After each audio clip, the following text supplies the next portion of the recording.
শুভ সন্ধ্যা। আমরা শুরু করতে চলেছি পশ্চিম বাংলার জনপ্রিয় সংবাদ মাধ্যম খবর বাংলা সংবাদ আয়োজিত জবাব চায় জনতা। আজকের এই সন্ধ্যায় আমরা আমাদের মধ্যে পেয়েছি তৃণমূল কংগ্রেসের পক্ষ থেকে শেখ আয়াজ আলী, উপস্থিত আছেন বিজেপি পক্ষ থেকে বুলবুলি মাঝি এবং জাতীয় কংগ্রেসের পক্ষ থেকে উপস্থিত হয়েছে শৈবাল রায়। আজকের এমন একটি বিষয় নিয়ে আমরা এখানে অনুষ্ঠান উপস্থাপিত করতে চলেছি, সত্যি ভাবতে অবাক লাগে। এবং এই মুহূর্তে এই ভারতবর্ষে এই মুহূর্তে সব থেকে একটি মারাত্মক বিষয়, আমরা ভারতবাসী শান্তপ্রিয় মানুষ, সেখানে দাঁড়িয়ে আজকের ভারতবর্ষে বারবার জঙ্গি আক্রমণের শিকার হচ্ছে। কারণ এই ভারতবর্ষে সীমানা পেরিয়ে বারবার জঙ্গিরা আক্রমণ করছে। কেন হচ্ছে, কি জন্য হচ্ছে? প্রতিবার যখনই আক্রমণ হচ্ছে দেশের প্রধানমন্ত্রী বলছে প্রতিশোধ, আর স্বরাষ্ট্র দপ্তর কি করছে? কেন জঙ্গিরা বারবার এইবার এই ভারতবর্ষে আক্রমণ করছে, টার্গেট করছে দিল্লিকে, দিল্লির রাজধানী। বারবার এই কদিন আগে দলা দলা মাংস দেখা যাচ্ছে, মানুষ মারা যাচ্ছে, পহেলগাঁও হত্যাকাণ্ড, পুলওয়ামা কাণ্ড। কেন দেশের এই অবস্থা? সেই যে আজকে আমাদের বিশেষ প্রতিবেদন জবাব চায় জনতা। আর আমাদের মধ্যে পেয়েছি যে সকল রাজনৈতিক দলের জনপ্রতিনিধি, তারা উপস্থিত আছেন। তাদের কাছ থেকে আমরা সমস্ত প্রশ্নের উত্তর নিয়ে নেব। সঙ্গে আছে আমাদের মধ্যে জনতা, তারাও কিন্তু আজকের এই প্রশ্নের সমস্ত কিছু উত্তর চাইবে।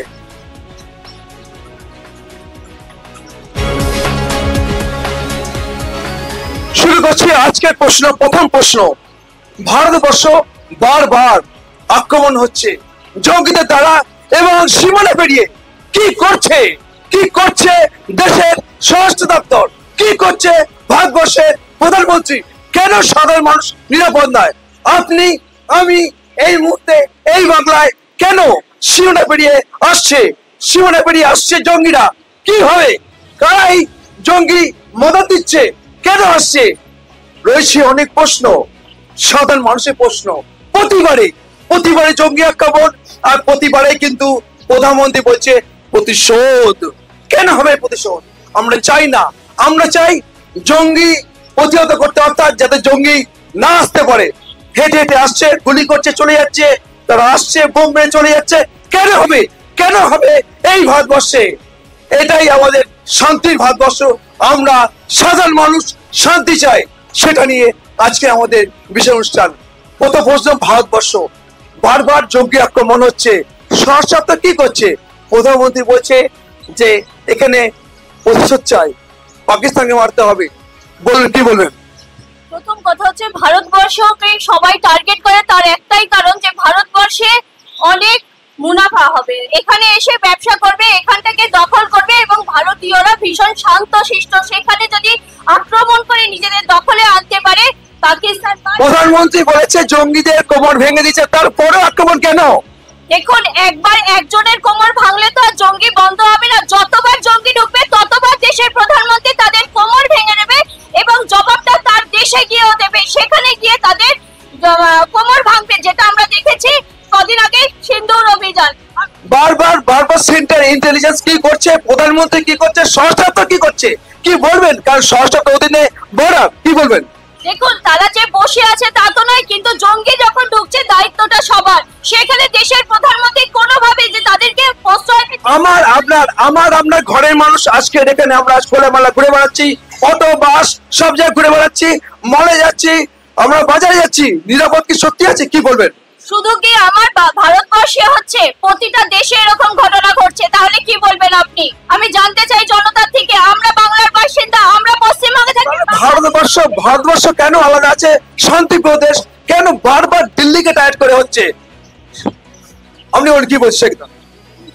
প্রথমেই শুভ সন্ধ্যা নিতে পারি হাতে। প্রথমেই শুভ সন্ধ্যা খবর বাংলা সংবাদ এবং সমবেত আপনারা সামনে যতজন আছেন এবং এই পোডিয়ামে আমার ডান পাশে বাঁ পাশে যারা আছেন, প্রথমেই একটা কথা বলতে চাই, আমাদের ভারতবর্ষের যে মাননীয় প্রধানমন্ত্রী একজন অসফল প্রধানমন্ত্রী, সেটা বারে বারে প্রমাণিত। অপারেশন সিন্দুর থেকে শুরু করে পাকিস্তানের ঘর পে ঘুসকে মারেঙ্গে থেকে শুরু করে প্রত্যেকবারে উনি এক একটা স্লোগান তুলেছেন। উনি অন্ধকারে গিয়ে বোম ফেলে এসেছেন, আমাদের হাজার হাজার কোটি কোটি টাকা ব্যয় করেছেন, কিন্তু নেট রেজাল্ট জিরো।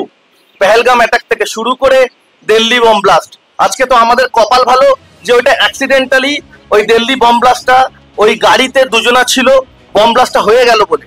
হয়তো অন্য কোনো ম্যাসিভ আকারে অন্য কোনো জনবহুল এলাকায় সেটা কোনো মন্দির বা স্কুল বা কলেজ বা হসপিটাল হতে পারতো, বা এরকম কোনো শপিং মল হতে পারতো, হয়তো কোনো চক্রান্তকারীদের চক্রান্ত ছিল। গাড়িতে যে আজকে যে বোমা বিস্ফোরণ হলো দিল্লিতে, তাহলে কি ইন্টেলিজেন্স জানতে পারলো না? কি বলবেন?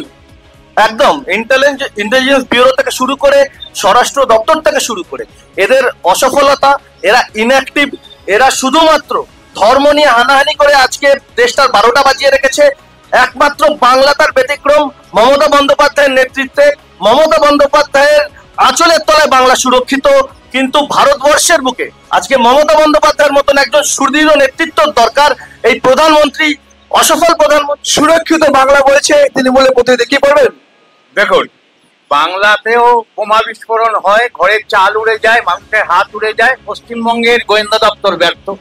আর ভারতবর্ষে যে ঘটনা ঘটেছে, আপনারা যে আমাদের বালাকোটের ঘটনা ঘটেছে দিল্লিতে, সেটা কি বলবেন? দিল্লির ঘটনা সম্পূর্ণভাবে গোয়েন্দা ব্যর্থতা, ইন্টেলিজেন্স ফেলিওর। এবং আমি মনে করি বা ভারতবর্ষের মানুষ মনে করে, যেভাবে বোম্বের ঘটনার পর তখনকার যিনি স্বরাষ্ট্রমন্ত্রী পদত্যাগ করেছিলেন, আজকেও ভারতবর্ষের স্বরাষ্ট্রমন্ত্রীর পদত্যাগ করা উচিত, কারণ গোয়েন্দা ব্যর্থতার কারণে ভারতবর্ষের মানুষ মারা যাচ্ছে।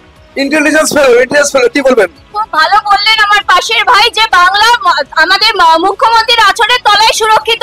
আমি জানতে চাই, এখানে যখন বোম ব্লাস্ট হচ্ছে, এখানে যখন মানে ভারতবর্ষ কথা এই মুহূর্তে ভারতবর্ষের পরিস্থিতি কি বলবেন? ভারতবর্ষ যে সুরক্ষিত নয় তা দেশের প্রধানমন্ত্রী করতে চাইছে না, কে বলেছে? আর দেশের প্রধানমন্ত্রী যদি রাজধানী আক্রমণ করছে প্রতিবার, কেন? দেখুন, আক্রমণ যারা করছে তারা ভারতবর্ষকে দখল করার জন্য করছে। ভারতবর্ষে একটা ভীতি সঞ্চার করতে চাইছে যে তাদের প্রাধান্য কতটা। জঙ্গিরা বারবার ক্ষমতা দেখাচ্ছে, রাজধানীতে আক্রমণ করে বারবার, কেন? দেখুন, তারা যতবার আসছে ততবার তারা ব্যর্থ হচ্ছে। হয়তো আমাদের কিছু মানুষের প্রাণ যাচ্ছে, সেটা আমাদের কাছে ভীষণ দুঃখজনক, কিন্তু তার বলে এই নয় যে স্বরাষ্ট্রমন্ত্রী বা দেশের প্রধানমন্ত্রী এই বাংলার মুখ্যমন্ত্রীর মতো হাতে চুরি পড়ে আঁচলের তলায় দুষ্কৃতীদের প্রশ্রয় দিচ্ছে, তা কিন্তু কোথাও নয়। তাই বলবো, যে ভাই বলছে যে এই বাংলা সুরক্ষিত, আমি এই বাংলার নারী হয়ে বলছি, বাংলার নারীরা সুরক্ষিত নয়, বাংলার শিক্ষা সুরক্ষিত নয়, বাংলার নারী সুরক্ষিত নয় এই বাংলায় বলা হচ্ছে বিজেপির প্রতিনিধি, কি বলবেন? সম্প্রতি কিছুদিন আগে আমরা দেখেছি বিজেপি মডেলের উত্তরপ্রদেশে একটি 6 বছরের শিশু কন্যাকে 6 জন মিলে রেপ করেছে। আমরা দেখেছি আমবাগানে একটি 15 বছরের শিশু কন্যাকে রেপ করে সেই আম গাছের ডালে ঝুলিয়ে দেওয়া হয়েছে। সম্পূর্ণটা গুজরাট, উত্তরপ্রদেশ, বিজেপি শাসিত রাজ্যে এই ধরনের ঘটনা হামেশাই ঘটে যাচ্ছে। লালকেল্লায় যে এতজন মানুষ মারা গেল, তাদের জবাবটা কে দেবে, কি বলবেন? লালকেল্লায় যে মানুষ মার্ডার হলো, তার জবাব সম্পূর্ণটা নরেন্দ্র মোদীকে দিতে হবে, সম্পূর্ণটা তার স্বরাষ্ট্র সচিব, স্বরাষ্ট্র দপ্তরকে দিতে হবে এবং এই বিজেপি শাসিত গভর্নমেন্টকে দিতে হবে। একটা প্রশ্ন আপনার কাছে, বারবার জঙ্গিরা কিন্তু সীমান্ত পেরিয়ে এই ভারতবর্ষে আক্রমণ করছে, কখনো পহেলগাঁও, কখনো এই দিল্লিতে, টার্গেট দিল্লি। অত দিল্লি ভারতবর্ষের রাজধানী, কেন? দেখুন, এক্ষুনি তো বললাম আমি যে দিল্লিকে টার্গেট নিয়েছে, তার কারণ রাজধানীকে আক্রমণ করতে পারলে গোটা দেশটার মধ্যে একটা ভীতি সঞ্চার করা যাবে, কিন্তু দেশের প্রধানমন্ত্রী হাতে চুরি পরে বসে নেই। আমরা বললাম দায় কার, কি বলবেন? দায় কার? দেখুন, তারা আমার দেশের প্রধানমন্ত্রীর দায় এবং তিনি ব্যর্থ, যেটা বলছেন। আমি বলবো তাহলে বাংলায় যে ঘটনাগুলো ঘটছে তার দায় কার? তাহলে মুখ্যমন্ত্রী স্বীকার করছেন তো উনি যে বাংলায় যে অন্যায় হচ্ছে, মানুষ কিন্তু প্রতিশোধ চায় না, যাতে আক্রমণ না করে সেই ব্যবস্থা করো, যাতে জঙ্গিরা না আসতে পারে, কি বলবেন?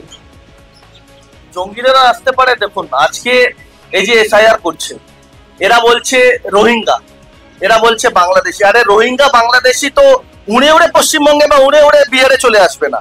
তোমাদেরকে বিএসএফ কে সেই সীমারেখা তাদের দায়িত্বে, তাদেরকে সেই দেখভাল করতে হবে। স্বরাষ্ট্র দফতর আছে, সম্পূর্ণটা সেন্ট্রাল গভর্নমেন্টের। তেমনই জঙ্গি দমন, জঙ্গি নিপীড়ন সম্পূর্ণটা সেন্ট্রাল গভর্নমেন্টের হাতে। আজকে বিভিন্ন জায়গায় ব্লাস্ট হচ্ছে। আজকে আমি যেটা একটু সংযোজন করতে চাই, আপনি একটু তাড়াহুড়ো করলেন না, আমি বলতে পারলাম না, সেটা হচ্ছে যে এই যে সুইসাইড বম্বারটা ধরা পড়েছে, দুজনা গাড়ির মধ্যে ছিল, দুজনা ব্লাস্ট হয়েছে। মাথায় রাখতে হবে, যতদূর আমি জানি সুইসাইড বম্বাররা কোনোদিন দুজন ইন টিম ওয়ার্ক করে না। যে মানব বোমা নিয়ে ঘোরে কোনো একটি ব্যক্তিই ঘোরে। এর মানেটা সম্পূর্ণটা এখানে যে ওরা ওখানে গাড়িটা পার্কিং করতে গিয়ে আমাদের ভাগ্য ভালো, আমরা বেঁচে গেছি অনেকেই, হয়তো যে কজন প্রাণ গেছে দুঃখজনক, উই কন্ডেম। কিন্তু মাথায় রাখতে হবে সম্পূর্ণটাই সমস্ত কিছুর দায়ভার সে এসআইআর এর আত্মহত্যা থেকে শুরু করে এই ধরনের বম ব্লাস্ট থেকে শুরু করে পেহেলগামে 26টা প্রাণ, নিরপরাধ প্রাণ, বাঙালি প্রাণ চলে গেল, সম্পূর্ণটা বিজেপির, সম্পূর্ণটা নরেন্দ্র মোদীর, সম্পূর্ণটাই অসফল অমিত শাহ। কাশ্মীর থেকে কন্যাকুমারী, কাশ্মীর থেকে কন্যাকুমারী সত্যি কি ভারতবর্ষ সুরক্ষিত? কি বলবেন? ভারতবর্ষ মোটেই সুরক্ষিত নয়। ভারতবর্ষের গোয়েন্দা দপ্তর সম্পূর্ণ ব্যর্থ, স্বরাষ্ট্র দপ্তর ব্যর্থ। পাহেলগাঁওয়ের ঘটনার পর অপারেশন সিঁদুর হয়েছে, আপনারা জানেন। সেই অপারেশন সিঁদুর স্থগিত হয়েছে, প্রধানমন্ত্রী বলেছেন বন্ধ হয়নি, এবং উনি বলেছিলেন প্রত্যেকটা জঙ্গি আক্রমণকে আমরা যুদ্ধ বলে ধরে নেব। কিন্তু ট্রাম্পের কথায় আমেরিকার রাষ্ট্রপতি ট্রাম্প 13 বার বলেছেন আমি যুদ্ধ থামিয়েছি। নরেন্দ্র মোদী একবারও প্রতিবাদ করতে পারেননি। যদি কোনো রাষ্ট্র অন্য কোনো দেশের নির্দেশে চলে তাহলে সেই রাষ্ট্রের নিরাপত্তা এই জায়গাতেই পৌঁছায়। আমরা একটা বিষয় যে যখনই আমরা প্রশ্ন তুলি দেশের নিরাপত্তা নিয়ে, সেখানে চলে একে অপরের দোষারোপ। কিন্তু সত্যি আমরা কতটা সুরক্ষিত? আবার যাবো এই বিষয়ে বহুলদির কাছে। সত্যি বলুন তো, সত্যি কি আমরা সুরক্ষিত? দোষারোপ না, সত্যি করে বুকে হাত দিয়ে বলুন কোথায় আমরা সুরক্ষিত? আজকে আপনি এখানে দাঁড়িয়ে আছি, যে কোনো মুহূর্তে এখানে ঘটনা ঘটতেই পারে। ইন্টেলিজেন্স কি করছে? কেন জঙ্গিরা বারবার সেই সীমান্তে বেরিয়ে আসছে? কি বলবেন? দেখুন, এটা শুধু ব্যর্থতা, একে ওকে দোষ দিয়ে তো লাভ নেই। আমাদেরকে সেই বিষয় এবং দেশের স্বরাষ্ট্রমন্ত্রী এবং প্রধানমন্ত্রীকে আরো বেশি তৎপর হতে হবে দেশের, ভারতবর্ষের নাগরিককে বাঁচানোর জন্য। এটাতে আমি সহমত। কিন্তু একটা কথা ভেবে দেখুন যে দেশের প্রধানমন্ত্রী কিন্তু এই হানাটা ঘটাচ্ছে না, জঙ্গি হানা যেটা ঘটছে সেটাকে উনি ঘরের কোণে বসে কখনো বলছেন না এটা ছোট্ট ঘটনা ঘটে গেছে, কজনের প্রাণ গেছে, আমি টাকার বিনিময়ে সেই প্রাণের দাম দিয়ে দেবো। যেটা আমার বাংলায় ঘটে, প্রাণ চলে যায় বাংলার মেয়েদের। আর দিদি বলেন পহেলগাঁওর পরে যখন ঘটনা ঘটলো, কিন্তু এর আগে যখন কংগ্রেসের আমলে যখন ঘটনা ঘটেছিল, এই যে নরেন্দ্র মোদী প্রশ্ন তুলেছিল যে আজকে যিনি প্রধানমন্ত্রী তিনি বলেছিলেন সীমানা কংগ্রেস সরকার দেখছে, এই নৈবাহিনীর বিষয় এটা দেখছে, সবকিছু দেখছে, কিন্তু তা সত্ত্বেও সীমানা রক্ষা করতে পারছে না, কংগ্রেস সরকারকে দোষ দিয়েছিল। সেক্ষেত্রে এই মুহূর্তে যে জঙ্গি আক্রমণ, সেই জঙ্গি আক্রমণের ক্ষেত্রে আপনি কি বলেন? আপনি কেন দায় নিচ্ছেন না? কি বলবেন? ভারতবর্ষের প্রধানমন্ত্রী কিন্তু বসে নেই। আমরা সিন্দুর অপারেশনে দেখেছি কিভাবে ঘরে ঢুকে শত্রুকে মারতে হয়, সেটা দেশের প্রধানমন্ত্রী দেখিয়ে দিয়েছেন। আর একটু আগেই ভাই বলছিলেন এসআইআর নিয়ে যে যে মানুষের মৃত্যু মিছিল চলছে, তো এসআইআর তো আমার দেশের জন্য হচ্ছে, এটা তো 2002 সালেও হয়েছিল। তাহলে আজকে কেন এই বাংলার মুখ্যমন্ত্রী এসআইআর করতে দিচ্ছে না? 60 লক্ষ মৃত ভোটার ধরা পড়েছে, এখনো পর্যন্ত পুরো ফর্ম জমা পড়েনি। তাহলে এই মৃত ভোটারদেরকে আমরা ভোটের দিন দেখতে পাই কিভাবে জীবিত হয়ে চলে আসে, ভোট দেয় আর চলে যায়। এই বাংলায় যে এত কিছু দুর্নীতি। সত্যি কথা বলুন তো, কাশ্মীরে হেঁটে হেঁটে এসে, পহেলগাঁওয়ে হেঁটে হেঁটে এসে গুলি করে দিল, কত মানুষ মারা গেল, কি বলবেন? দেখুন, বিষয়টা খুবই দুঃখজনক। আমরা যে জায়গায় দাঁড়িয়েছি এখান থেকেই একজনের প্রাণ গেছে কাশ্মীরে গিয়ে, কাশ্মীরে তারা বেড়াতে গেছে, সেটা দুঃখজনক। কিন্তু আমার দেশের প্রধানমন্ত্রী তাদের প্রতিবাদ নেবার জন্য তাদেরকে মারার জন্য কিন্তু তাদের জায়গায় চলে গেছে, তাদের ঘাঁটিতে গেছে, এবং সেখানে রাতারাতি আমরা দেখেছি ঘাঁটি দেয় বলছে জঙ্গিকে মারা হয়েছে। কি বলবেন? প্রথমেই বলি, আপনি যে পেহেলগাম ইস্যুটাকে রেজ করলেন, আমাদের সম্প্রতিকালে আমাদের দলের একটি ঘোষিত কর্মসূচি ছিল গান্ধী পাদদেশে। সেখানে আমরা ধর্ণা মঞ্চ অবস্থান, শান্তিপূর্ণ ধর্ণা অবস্থান করছিলাম। আমাদের দলীয় নেতৃত্বরা যাচ্ছিলেন, আমরা যারা দল করি নিচুতলার কর্মী আমরা উপস্থিত থাকছিলাম। সেখানে আমরা দেখেছিলাম এই বাংলার, আমরা আসছি তাহলে একটু আসছি, শুনবো জনগণ কি বলছে। জনগণ কি বলছে কিছু বলবেন? আচ্ছা বলুন, আপনি কি বলবেন? বলুন। আজকে আপনাদের এই আলোচনা দেখে আমি ভাবছি যে এরকম আমরা ভারতবর্ষে আমরা কিভাবে বাস করবো, সাধারণ মানুষ কিভাবে আসবো। বিগত 22শে এপ্রিল পয়নাগ্রামে যে 26 জনকে গুলি মেরেছে তার মধ্যে হতভাগ্য আমার ভাগ্নে ছিল বিতান অধিকারী। কিন্তু তার পরবর্তীকালে আমরা দেশে কি বললাম, মাননীয় প্রধানমন্ত্রী পাকিস্তানের এগেইনস্টে যুদ্ধ ঘোষণা করলেন, সবই করলেন। কিন্তু আবার এশিয়া কাপের যে খেলা হচ্ছে পাকিস্তানের সাথে, সেটা নিয়ে বক্তব্য আমাকে এবিপি থেকে নিয়ে গেছিল। আমার একটা বক্তব্য, তাদের সাথে কিসের সমঝোতা, তাদের সাথে খেলাটা কেন হবে? আজকে বলুন তো, 22শে এপ্রিল তো প্রায় 7 মাস 8 মাস হয়ে গেল। এই 26টা পরিবার, তাদের বাবা মা, আমার দিদি, তার বুকে মেশিন বসানো, যার 83 বছর বয়স, তারা কি করে বাঁচবে না বাঁচবে একটা খবর পর্যন্ত কেউ নেয়। কিন্তু মাননীয় মুখ্যমন্ত্রী উনি যথাসাধ্য ওনার যতটুকু সামর্থ্য উনি এখনো পর্যন্ত খবর দিয়ে যাচ্ছেন। তাদের কি চিকিৎসা করতে হবে, কি করতে হবে, সব এই রাজ্য সরকারই করছে। আমি রাজনীতি ঊর্ধ্বে গিয়ে কথাটা বলছি, কিন্তু কেন্দ্রীয় সরকারের তরফ থেকে কেউ এলোই না। দিদি কি বলে শান্ত হতে পারেন আপনি? রাজ্য সরকার সমস্ত দেখভাল করছে, কিন্তু কেন্দ্র সরকারের পক্ষ থেকে এক্ষেত্রে কোনো উদ্যোগ নেওয়া হয়নি। কি বলে মানুষকে সান্ত্বনা দেবেন, কি বলবেন? দেখুন, যে ঘটনাটা ঘটেছে সেটা দুঃখজনক, এবং ওনার যা ভাগনার কথা বলছেন, ওনার মেয়ে যে স্কুলে পড়তেন সেই স্কুলে আমার মেয়েও পড়ে। তো বিষয়টা সত্যি খুব দুঃখজনক, কারণ আমাদের পাশের প্রতিবেশী বলবো একজন যার প্রাণ চলে গেছে, তারা বেড়াতে গেছে স্কুল ছুটির পরে, সেটা দুঃখজনক। তবে দেশের প্রধানমন্ত্রী, আমি কোনো দলের প্রতিনিধিত্ব হিসাবে বলবো না, দেশের একজন নাগরিক হিসাবে বলবো যে যে কোনো দল একে অপরের গায়ে কাদা না ছিটিয়ে বিষয়টার দিকে আরো বেশি লক্ষ্য দিক এবং আরো এই জঙ্গি হানা। আপনারা তো সেই রাজনৈতিক জায়গা থেকে কাদা ছেটান, বারবার দোষারোপ করে, কি বলবেন? আমি প্রথমেই বললাম যে আমি একজন ভারতবাসী, ভারতের নাগরিক হিসাবে বলছি। ওনাদের আসছে জনগণ কি বলছে, জনগণ কি বলবে? আসুন বলুন। আমার বক্তব্য হচ্ছে যে 22শে এপ্রিলের পরে যে ঘটনাগুলি ঘটেছে এবং আপনার অপারেশন সিঁদুর যেটা হয়েছে, আমরা সমস্ত দেশবাসীকে তাকে সমর্থন জানিয়ে মাননীয় প্রধানমন্ত্রীকে সমর্থন জানিয়েছি। কিন্তু হঠাৎ করে এই যে পাকিস্তানকে এইভাবে ছেড়ে দেওয়া, এটা আমাদের একটা বিরাট ভুল, যার জন্য নিরাপত্তা হলে লালকেল্লার মতো জায়গাতে কি করে এই ঘটনা করে আমরা তো স্তম্ভিত। এখানে রাজনীতির প্রশ্নই আসে না, আমাদের সাধারণ মানুষ এবং দেশের সুরক্ষা দরকার। আসছে জনগণ কে বলবে? আপনার প্রশ্ন থাকবে, আপনি কিছু বলবেন? জনগণ আপনি কিছু বলবেন? আমার বক্তব্য হচ্ছে যে লালকেল্লার বুকে যে এত বড় একটা ঘটনা ঘটে গেল, তাহলে গোয়েন্দা বিভাগ কি করছিল?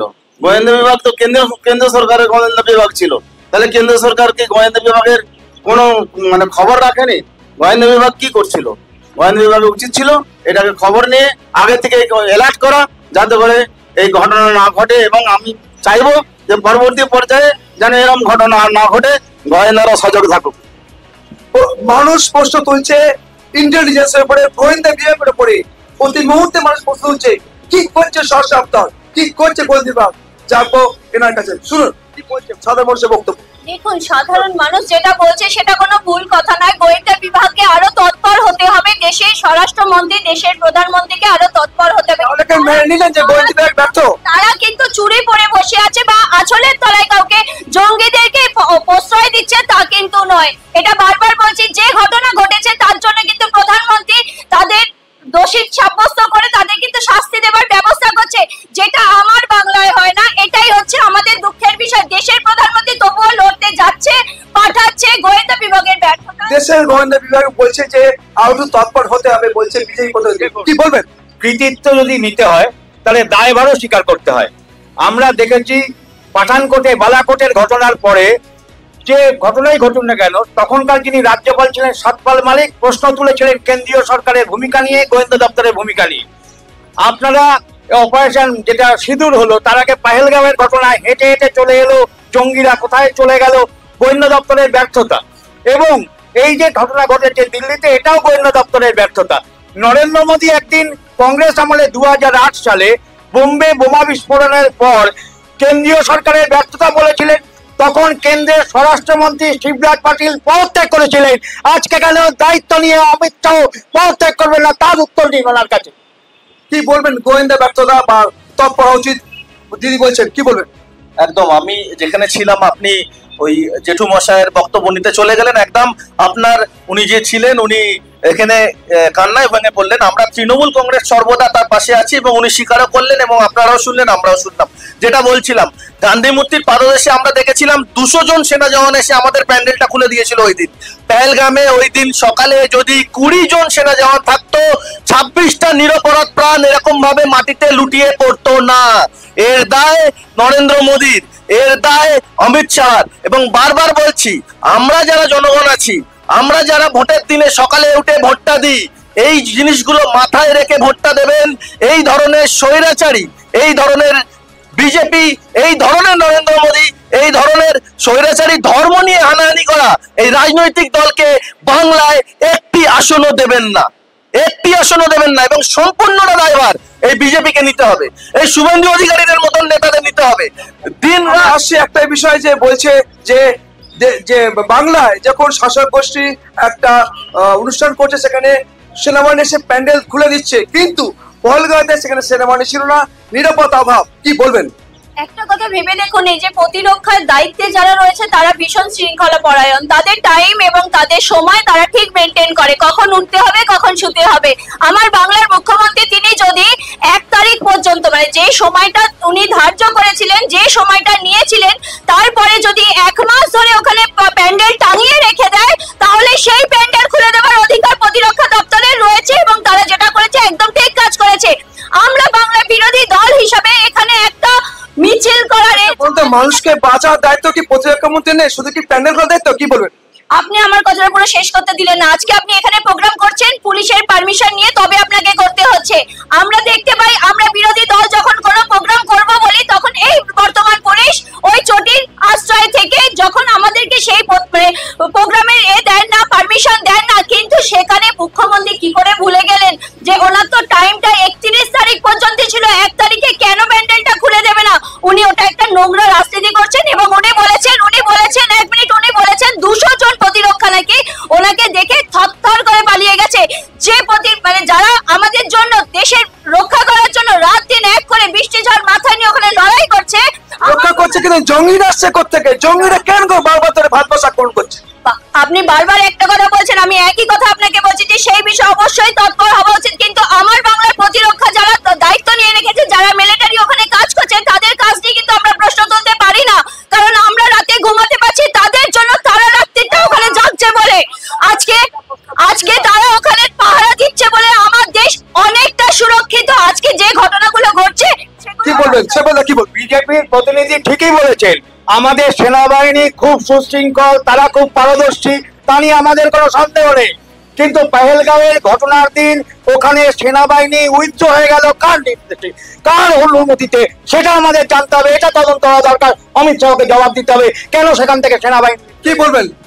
আমার ডান পাশের বিজেপির যে দিদি বলছে পুলিশ এখানে কোনো যে বিরোধী গোষ্ঠীকে তাদের কোনো অনুষ্ঠান করতে দেওয়া না, সমস্যা। গতকাল আপনারা সবাই সাক্ষী আছেন, বিহারে যখন নির্বাচনী তামামা বাজে, যখন বিহারের রেজাল্ট প্রকাশ হয়, বিজেপি ক্ষমতায় আসে, এনডিএ ক্ষমতায় আসে, বেশি দূর নয়, ভাটপাড়াতে চকলেট বোম ফাটিয়ে আবির খেলে ওরা সেলিব্রেট করে। তো এটাই বাংলা, এটাই হচ্ছে আমাদের বাংলার শালীনতা, এটাই মমতা বন্দ্যোপাধ্যায়ের বাংলা। যে বিহারে বিজেপি যদি ক্ষমতায় আসে, তো এখানে অর্জুন সিং দলবল নিয়ে, গুন্ডা বাহিনী নিয়ে বোম ফাটায়, ত্রাস সৃষ্টি করে, কিন্তু সেলিব্রেশনের জন্য, সেই কর্মীদের স্বাধীনতার জন্য তাদেরকে ওইটুখানি করতে দেওয়া হয়। কিন্তু তা বলে এই নয় আপনারা ঘরে ঢুকে ঢুকে তৃণমূলকে মেরে যাবেন, বোম মেরে যাবেন, এবং আমাদের পুলিশ চুপচাপ থাকবে, এই বাংলার পুলিশ চুপচাপ থাকবে, সেটা তো হতে পারে না। আইনের ঊর্ধ্বে কোনোদিনই নরেন্দ্র মোদী শুভেন্দু অধিকারী হতে পারে না। মার্জনা করবেন দিদি। এটা শুরু করবো আমরা পরের বিষয়, এবং সবচেয়ে বড় কথা, আমাদের যে 4টে রাজনৈতিক দলের প্রতিনিধি আসার কথা, তার মধ্যে বিজেপি থেকে এসছে এবং তৃণমূল কংগ্রেসের পক্ষ থেকে এসছে, কংগ্রেসের পক্ষ থেকে এসছে, কিন্তু এখনো পর্যন্ত সিপিএম এর পক্ষ থেকে কোনো প্রতিনিধি এই মুহূর্তে উপস্থিত হতে পারেনি। এরপরে পরের বিষয় সদ্য বিহারে বিধানসভা নির্বাচন হয়ে গেল এবং পাশাপাশি অনেক 200টার বেশি আসন নিয়ে তারা জয়লাভ করলো। এবং সবচেয়ে বড় জিনিস, মহিলারা বেশি পরিমাণে ভোট দিয়েছেন, প্রায় 71.6%। পশ্চিমবাংলায় বর্তমান শাসক গোষ্ঠী তৃণমূল কংগ্রেস মহিলাদের ক্ষমতায়নের লক্ষ্যে তারা কিন্তু ইতিমধ্যে যে প্রকল্পগুলো চালু করেছিল পরে থেকে দেখা যাচ্ছে সেটা জনপ্রিয় হয়েছে।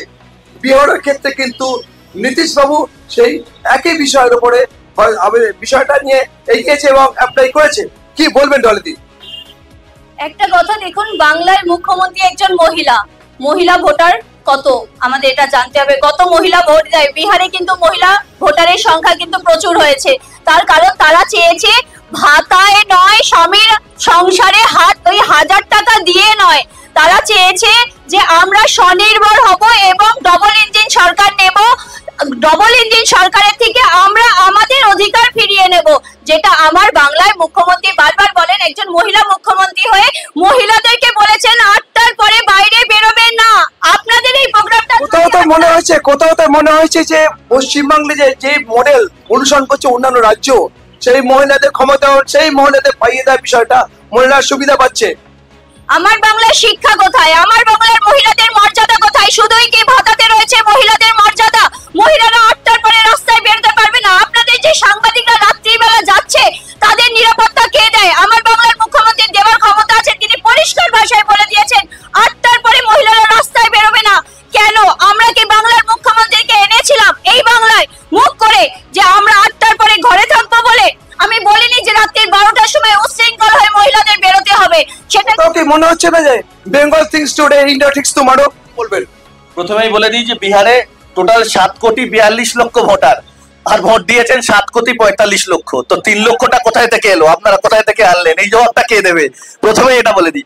এবং এই যে মহিলা বলছেন না, কন্যাশ্রী ইউনেস্কোতে স্বীকৃতি পাওয়া একটি মডেল, সারা বিশ্ব জুড়ে এই কন্যাশ্রীকে ফলো করছে। শুধুমাত্র ভারতবর্ষ নয়, আপনাদের লাডলি বেহেনা থেকে শুরু করে আপনাদের ডবল ইঞ্জিন সরকারের বিভিন্ন মহিলা কেন্দ্রিক যে ধরনের আপনারা ভাতাগুলো দিচ্ছেন, সম্পূর্ণটা আমাদেরকে কপি পেস্ট করে। এবং শুধু ইউনেস্কো নয়, আজকে জার্মানি থেকে শুরু করে জাপানে ডিলিট দিয়ে গেল মমতা বন্দ্যোপাধ্যায়কে আমাদের এই বাংলার মাটিতে। এটা আমাদের গৌরবের বিষয় নয় কি? আপনি একটা মহিলা হয়ে মমতা বন্দ্যোপাধ্যায়কে শুধু বিরোধিতা করার জন্য এরকম ভাবে কালিমালিপ্ত করবেন না। আজকে এখন সন্ধ্যে 7টা-6টা বাজতে যায়, আপনি একটা মহিলা হয়ে এখানে আপনার বক্তব্য রাখছেন, এটাই স্বাধীনতা, এটাই স্বাধীনতা। বিহারে যখন এনডিএ জোট 200-র বেশি আসন পেয়েছে, সেখানে জাতীয় কংগ্রেস থেকে সহযোগী দলের অবস্থা খুবই শোচনীয়। কি বলবেন? হ্যাঁ, আমরা নিশ্চিতভাবে ভালো ফল করতে পারিনি। এটা আমরা আগামী দিনে দেখবো আমাদের কোথায় ত্রুটি থেকেছে, কি থেকেছে। কি মনে হচ্ছে যে কংগ্রেসকে পছন্দ করছে বলে? কি বলবেন? তবে বিজেপির প্রতিনিধি বললেন ডবল ইঞ্জিন সরকার। বিহারে কিন্তু ট্রিপল ইঞ্জিন সরকার তৈরি হয়েছে। কেন্দ্রের সরকার, রাজ্যের সরকার আর নির্বাচন কমিশন 3জন মিলে সরকারটা তৈরি করেছে। এবং তৃণমূলের ভাই বলছিল যে বিহারে জিতেছে, ভাটপাড়ায় অর্জুন সিং বাজি ফাটিয়েছে, কোনো আপত্তি হয়নি। আপত্তি তো হবেই না, এটাই তো সেটিং। বিজেপি জিতলে তৃণমূল খুশি হয়, তৃণমূল চায় বিজেপি জিতুক, বিজেপি চায় পশ্চিমবঙ্গে তৃণমূল জিতুক। বিভিন্ন রাজনৈতিক দলের একটা বিষয় আছে, তারা বলছে যে মমতাকে মুখ করে ইন্ডিয়া জোট করা হোক। কি বলবেন? মমতা তো নিজেরই মুখ নেই কোন দিকে যাবে, ওনাকে তো দিশা ঠিক করতে হবে। মোহন ভাগবত বলবেন মমতার মতন নেত্রী হয় না, আর এখানে শুভেন্দুরা যতই গালাগালি করে বেড়াক। আপনি অভিজিৎ মুখার্জির মন্তব্য দেখেছেন কদিন আগে, দিলীপ ঘোষের মন্তব্য দেখেছেন। বিজেপি নিজেই দিতে হবে বিভক্ত, তারা বুঝতে পারছে না নরেন্দ্র মোদীর দল কাকে চাইছে। কি বলবেন? প্রথমেই বলি, আমার যে বাম পাশের কংগ্রেসের যে প্রবক্তা বলছিলেন, আমার অগ্রজ, উনি আমার বাম পাশে আছেন, 35 বছর বাম দিকেই ছিলেন, ওই জন্য কংগ্রেসের এই হাল, কংগ্রেস পোস্টার হয়ে গেছে। এবং ভারতবর্ষের বুকে যদি ইন্ডিয়া জোটকে যদি ক্ষমতা অর্জন করতে হয় এবং একটি যদি দিক নির্ণায়ক শক্তি হিসাবে নিজেদেরকে প্রতিষ্ঠিত করতে হয়, মমতা বন্দ্যোপাধ্যায়, অভিষেক বন্দ্যোপাধ্যায়ের মতো সুদৃঢ় নেতৃত্বকে দরকার।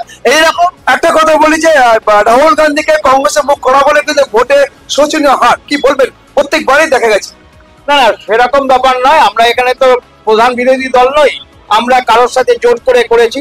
কোথাও ত্রুটি থেকেছে, কোথাও বিচ্যুতি থেকেছে, সেগুলো আগামী দিনে আমরা নিশ্চিতভাবে ঠিক করব। এবং ভোটের পার্সেন্টেজ যদি দেখেন, এমন কিছু কম নয়।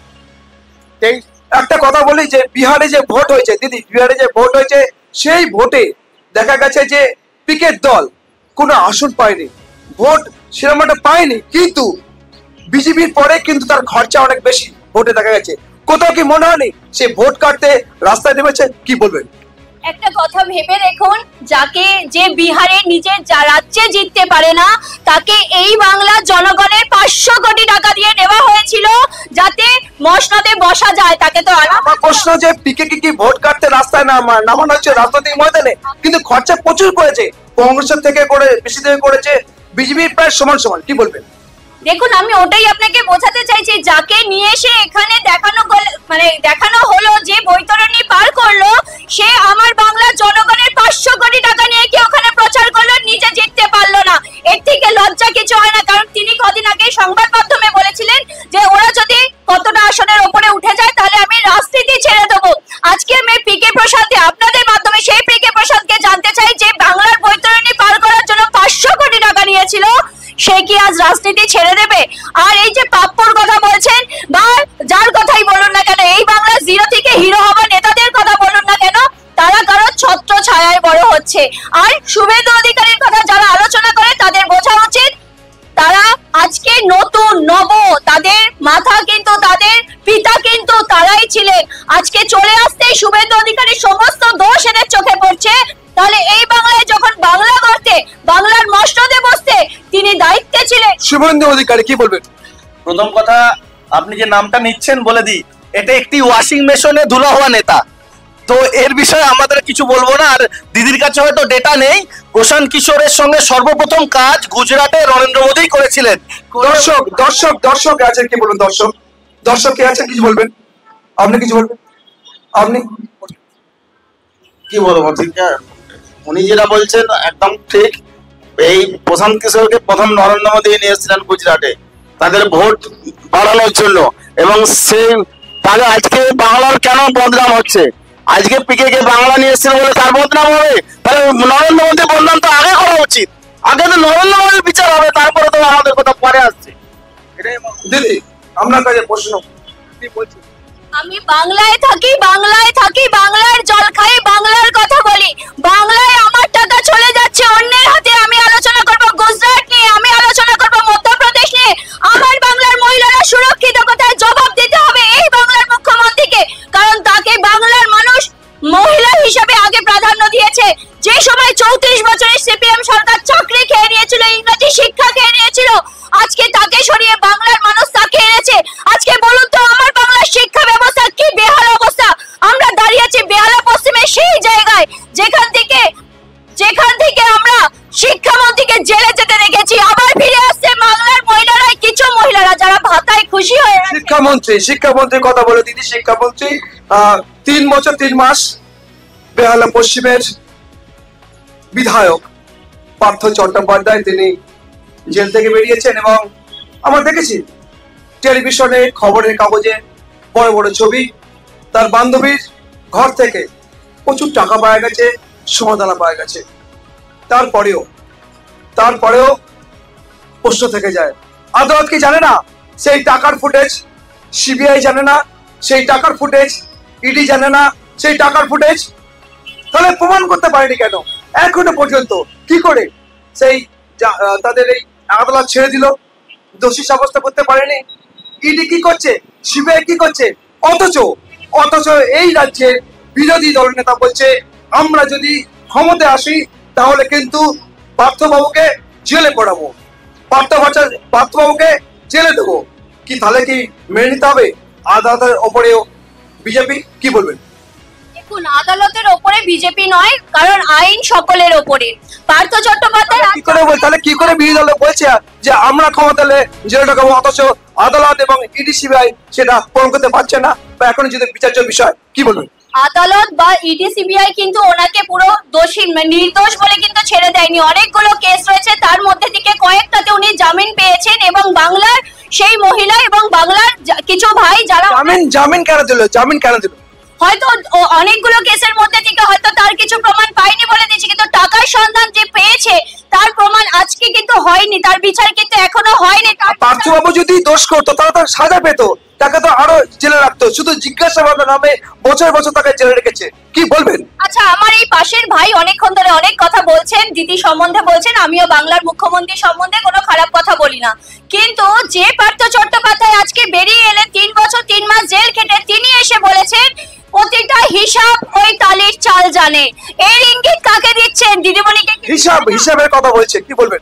না, আমি জানি না কোন মিডিয়া চ্যানেলে উনি দেখেছেন, সম্পূর্ণটা বানানো মিথ্যা কথা। কোথাকার হিসাব কে দেবে না দেবে আর সম্পূর্ণটা দেখুন, এটা বিচারাধীন বিষয়। আমি ভীষণই নোভাইস এইসব বিষয়ে মন্তব্য আমি করব না।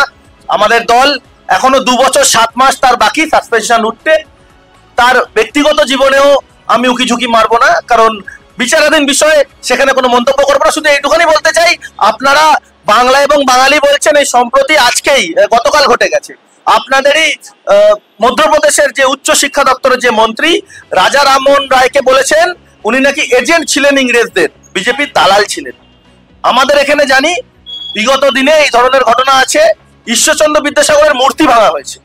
তো বিজেপির এই ধরনের কালচার, গুজরাট মডেলের বিজেপি, বাংলা বা বাঙালিদের কৃষ্টি কালচারকে এনারা জানেন না বলে লাভ। পার্থদা 3 বছর 3 মাস পর জেল থেকে ফিরেছেন, আদালতে এখনো দোষ সাব্যস্ত হয়নি, জামিনে ছাড়া পেয়েছেন। পাশাপাশি আমরা দেখেছি, ছবি দেখেছি, ইডি সিবিআই এখনো পর্যন্ত কোনো কিছু প্রমাণ করতে পারেনি। কি বলবেন শৈবেলদা? দেখুন, ইডি সিবিআই যে নিষ্ক্রিয় এবং সেটা কেন্দ্রীয় সরকারের নির্দেশে, আমরা যে সেটিং এর কথা বলি এমনি বলি না। বিজেপির কর্মীদের গরম করার জন্য মাঝে মধ্যে একটু রেড টেড হয়। আইনি প্রক্রিয়ার মধ্যে পার্থ চ্যাটার্জি বেল পেয়েছেন, ইডি সিবিআই কতটা কি করবেন জানি না। শুভেন্দু বাবু মুখ্যমন্ত্রী হলে হয়তো বাংলার পুলিশ করে ফেলতে পারে, কিন্তু বিজেপির যিনি প্রতিনিধি তিনি বললেন আমি বাংলার মেয়ে, বাংলার গান গাই, বাংলার কথা বলি। জাতীয় দল করলে, সর্বভারতীয় দল করলে বাংলায় কথা বলুন, কিন্তু দেশের কথা ভাবতে হবে, বলতে হবে, পাশ কাটিয়ে চলে গেলে চলবে না। আজ যে ঘটনা ঘটেছে দিল্লিতে, তার দায় নিয়ে অমিত শাহকে অবশ্যই পদত্যাগ করতে হবে। সেটিং তত্ত্ব বারবার দেওয়া হচ্ছে, বিজেপির সাথে তৃণমূলের সেটিং তত্ত্ব বলা হচ্ছে। কি বলবেন? দেখুন, কোথাও গিয়ে আমরা চপ কাটলেট খাইনি, যারা খায় তারাই অন্যের সাথে অন্যের সেটিং এর গল্প বলে। আমাদের সেটিং এর দরকার পড়ে না, কারণ আমরা একমাত্র বিরোধী দল এই পশ্চিম বাংলার। সেটিং তত্ত্ব বলছে শৈবাল। প্রথম কথা, যে সেটিং তথ্যটা বলছেন ওনারাও বিগত 35 বছরে এই ধরনের অনেক সেটিং করে নিজেদেরকে পোস্টার বানিয়েছেন। তো যারা বাংলার মাটিতে শূন্য, তাদের বিষয়ে তাদের জবাবের কোনো উত্তর আমি দিয়ে সময় নষ্ট করবো। শূন্য বলছে, শূন্য হতেই পারি। বিজেপি এক সময় 2 ছিল, মমতা ব্যানার্জি 4 সালে একটা এমপি ছিল, ওটা কোনো বড় কথা নয়। বিজেপির বন্ধু জেনে রাখুন, নরেন্দ্র মোদী বলছেন আমার জন্মদিনে 2 জন মহিলা আমাকে শুভেচ্ছা জানায়, একজন কুর্তা পাজামা এবং মিষ্টি পাঠিয়ে মমতা বন্দ্যোপাধ্যায়, আরেকজন উত্তরপ্রদেশের মায়াবতী। এটা যাতে ওনারা ভুলে না জানে এই কথাটা। কি বলবেন বলুন?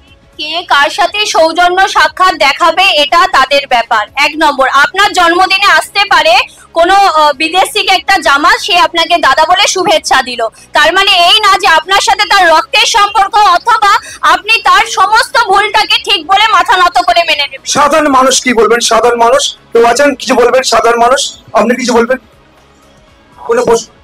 আমরা কি বলবো, আমরা সাধারণ মানুষ, যেটুকু দেখছি, যেটুকু শুনছি, সেটুকুই বলাই আমাদের মেনে নিই।